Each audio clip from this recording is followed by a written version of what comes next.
வண்டி என்ன எங்க அம்மாவா? நீங்க சொல்ற எல்லாத்துக்கும் தலையாடுறதுக்கு. ஏய், அப்படி சொல்லு செல்வி. பாரு சக்தி, இந்த வீட்ல எல்லாரும் இப்படிதான் என்ன வச்சு காமெடி பண்றாங்க. நான் என்ன மீனா சொல்ற எல்லாத்தையுமா கேட்டுட்டு இருக்கேன்? என்னங்க? ஐயோ, நீ மீனா சொல்றது எல்லாத்தையும் எல்லாம் கேட்கறது இல்ல. அதானே, மீனா மனசுல ஒண்ணு நினைச்சா அது கூட நீ தலையாட்டுவ. பாத்தீங்களா? நீங்க கூட அவள மாதிரியே பேசுறீங்க.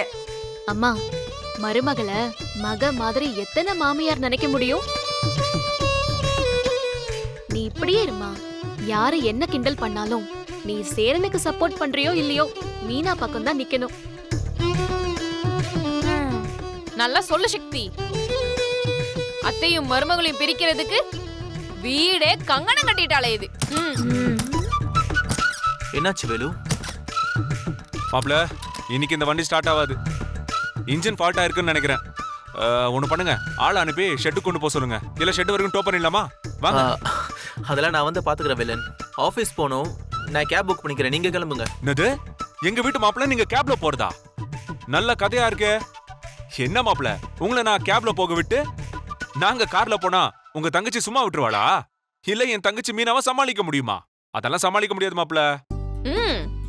ஏன் மீனா, சண்டைக்கு வருவியா மாட்டியா?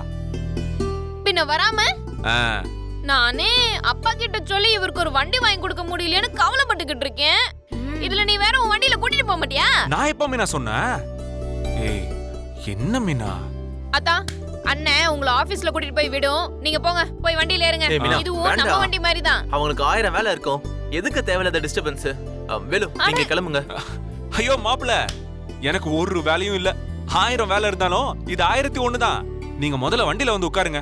சக்தி, நீ வா. தங்கச்சி, நான் வரட்டா? எல்லாரையும் பாத்துக்கோ. அம்மாவுக்கு ஒரு ஃபோன் பண்ணி பேசு, சரியா? வாங்க வாங்க மாப்பிள்ள, போலாம். சக்தி வா. சரி, வரமா. வாங்க மாப்பிள்ள.